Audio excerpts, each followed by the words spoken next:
Baik, kita akan lanjutkan perbincangan ini. Saya tertarik dengan apa yang disampaikan Bang Rocky tadi, yang bahwa harus ada edukasi kepada pemimpin kita. Ini tidak boleh dibiarkan menjadi semacam trademark yang bisa diamini begitu ya. Tapi dengan begitu elektabilitas Ahok masih tinggi tuh. Oke, itu. Jangan-jangan memang seperti itulah yang diharapkan oleh publik pemilih kita barangkali. Karena nggak ada pedagogi alternatif di publik. Pers juga tidak mengusut secara tajam apa sebetulnya jenis kesalahan Ahok itu. Nah, misalnya ucapan Ahok bahwa saya nggak peduli atau apa dia sebut, saya memilih lebih baik saya bunuh 2.000 orang daripada demi menyelamatkan 10 juta. Menyelamatkan 10, itu kan artinya dia nggak mengerti human rights itu. Ya.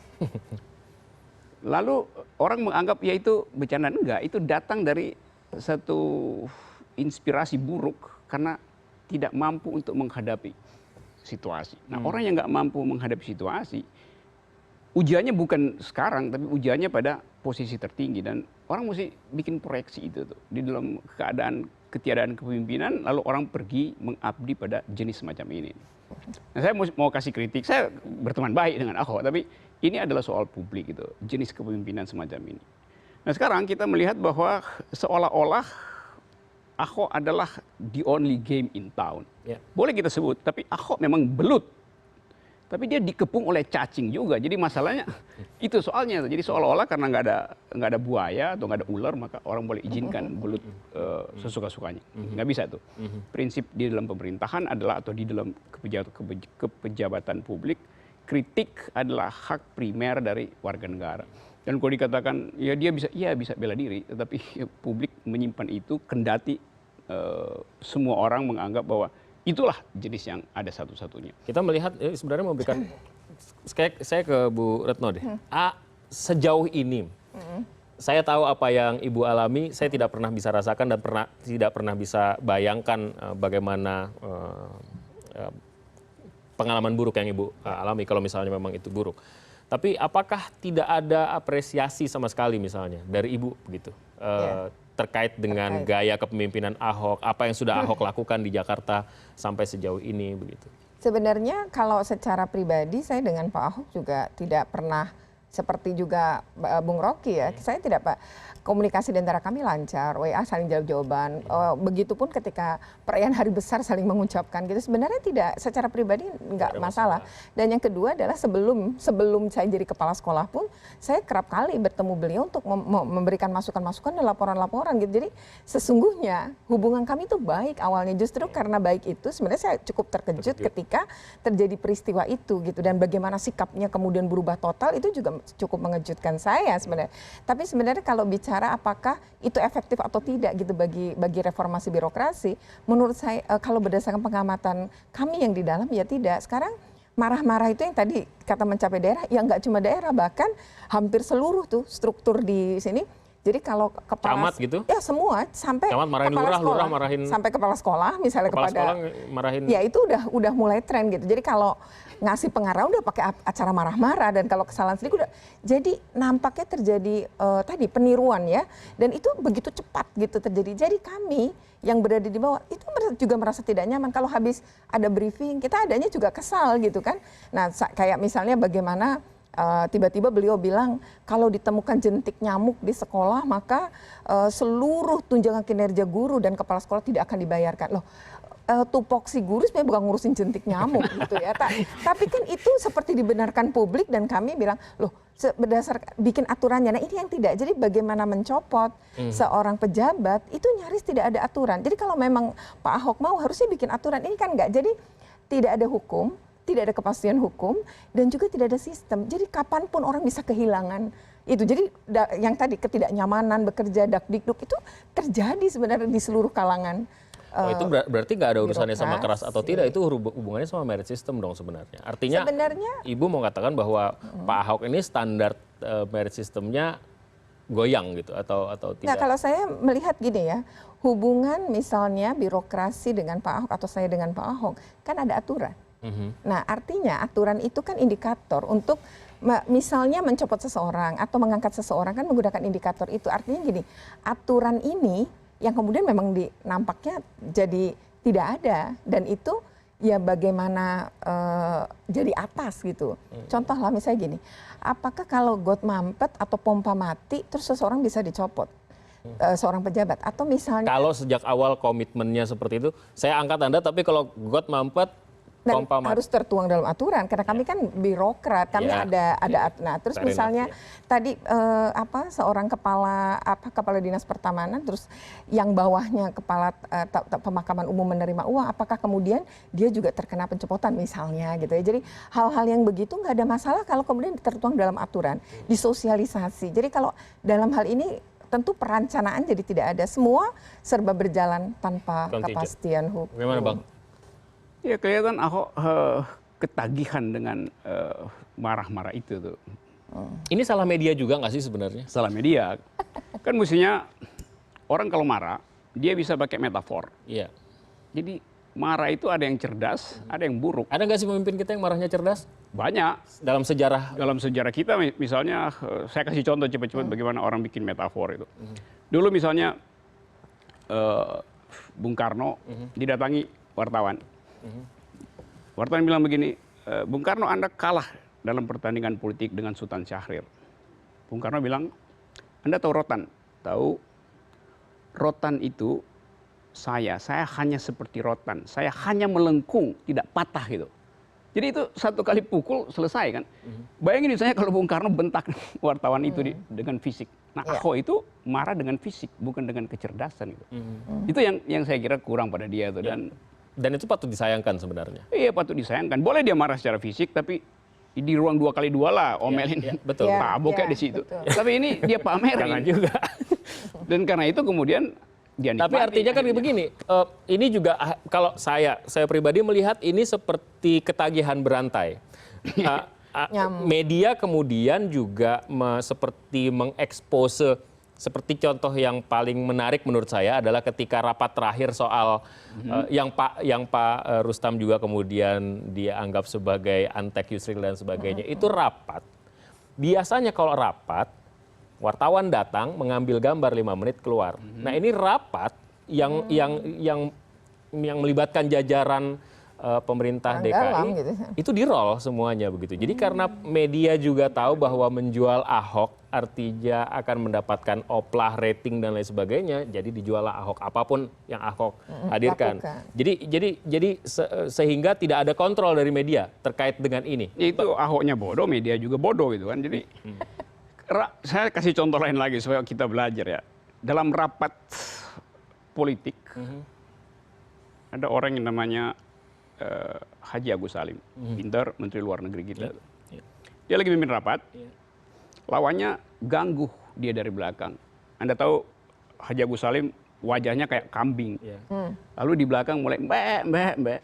Haji Agus Salim hanya bilang begini, setahu saya ini rapat manusia, binatang saya silahkan keluar itu. Kan itu datang dari kemampuan bikin metafor.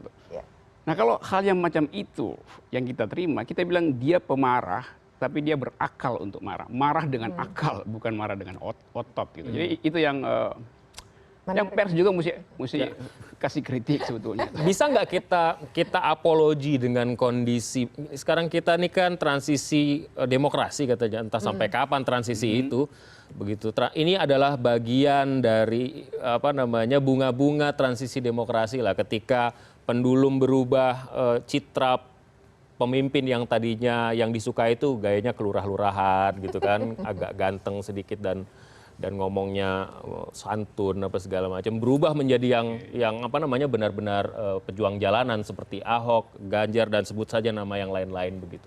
Apakah ini bisa menjadi apologi? Nggak bisa, tidak ada apologi di dalam soal etik memimpin itu.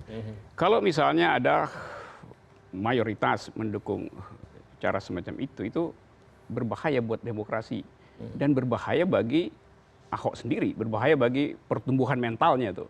Dia akan satu waktu mungkin mesti diuji tes kejiwaan itu tuh. Karena potensi itu ngerahin tentara misalnya tuh. Bisa Ahok bilang, iya ada undang-undang, padahal nggak ada undang-undangnya. Ataupun seandainya ada undang-undang, dia mesti tahu etiknya. Mengerahkan tentara itu hanya boleh atas izin presiden itu. Tapi kita lihat di mana-mana tentara ada dan orang anggap itu demokratis, nggak bisa. Tentara itu adanya di tangsi. Kalau diminta bantuan kemanusiaan baru dia keluar itu, bukan diminta untuk menggusur atau musuh asing datang ke. Iya itu. Ya. Jadi pengetahuan itu implisit harus ada pada pemimpin. Nggak perlu. Ini aturan, pemimpin dengan sendirinya ada aturan. Tapi lebih dari itu dia diminta untuk mengaktifkan diskresi dia sebagai orang yang cerdas gitu. Itu yang nggak punya. Baik, kita akan kembali sesaat lagi, tetaplah bersama kami.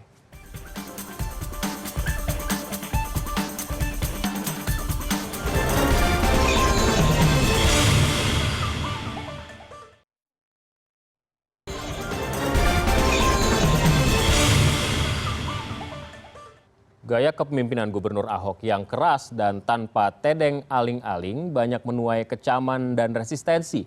Tak hanya lawan politik, tapi para birokrat DKI juga banyak yang tidak tahan dengan tutur keras Ahok. Namun dengan gaya seperti itu, Gubernur Ahok justru bisa memperoleh dukungan signifikan dari publik yang tercermin dalam banyak survei. Fenomena apa ini? Berikut ulasan dari budayawan Arswendo Atmowiloto. Bagaimana kemudian publik Jakarta bisa menerima atau mungkin mentoleransi cara-cara yang mungkin dianggap sangat kasar itu? Ya kalau bahasanya mungkin sederhananya gini, orang nggak tahan sama gayanya Ahok ini.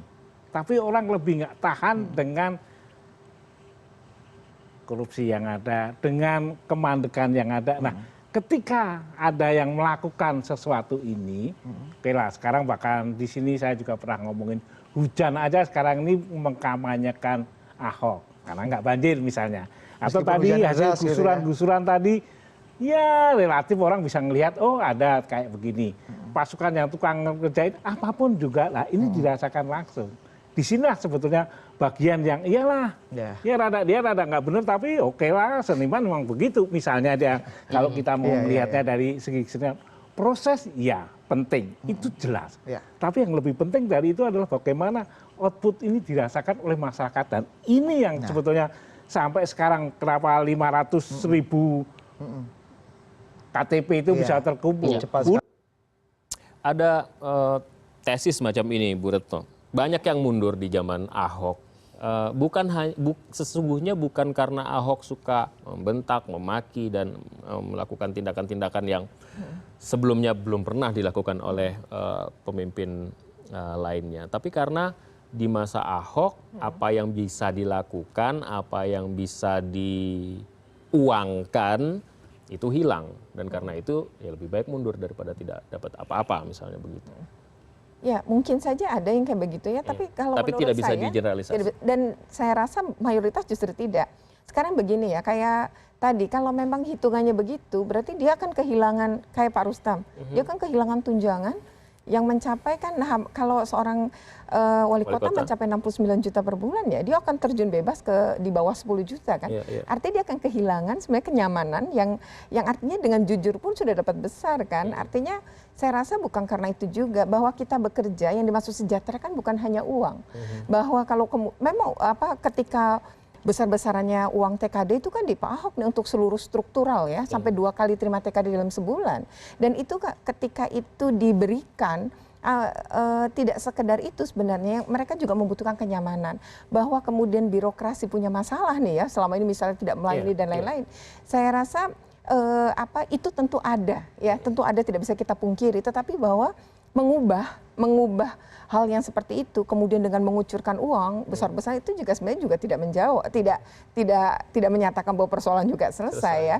Terus yang kedua juga kalau memang mereka mundur karena perasaan karena tadi nggak bisa korup lagi, nggak bisa ini lagi, ya saya rasa nggak usah orang gede banget kok tunjangannya gitu ya. Kemudian ya, tapi kan uang nggak pernah cukup. Ya taruhlah begitu. Tapi ketika dia memilih mundur kan dia malah justru kehilangan segalanya dan bahkan tidak punya akses apa-apa juga kan ketika hanya menjadi seorang tadi Widya Suara atau melatih para PNS baru. Jadi kalau menurut saya argumentasi itu atau itu bisa saja sebenarnya dipatahkan. Bagi kami misalnya gitu ya, para guru misalnya gitu, sudah menyebar sekali ya bagaimana misalnya pernyataan-pernyataan itu juga kemudian menyinggung. Kalau bahwa ada guru yang nggak benar, iya. Tapi kalau kemudian kita digebiah-uyah seolah-olah semua nggak benar, ya salah gitu. Kalau berhitung-hitung, ya mayoritas justru benar gitu. Nah ini yang sebenarnya tadi kalimat-kalimat beliau dan itu dimuat oleh di media dan kemudian seolah-olah memang tadi ya guru tuh nggak benar. Apakah itu juga banyak kemarin ucapan-ucapan seperti itu. Ya ini juga kan hal yang kemudian membuat ketidaknyamanan juga gitu ya. Apa petuah bijak dari seorang Rocky Gerung untuk Ahok dan untuk publik Ahok? Kita ada dalam semacam jebakan, yaitu karena tidak ada alternatif, maka kita bergerombol di sekitar mentalitas Ahok itu.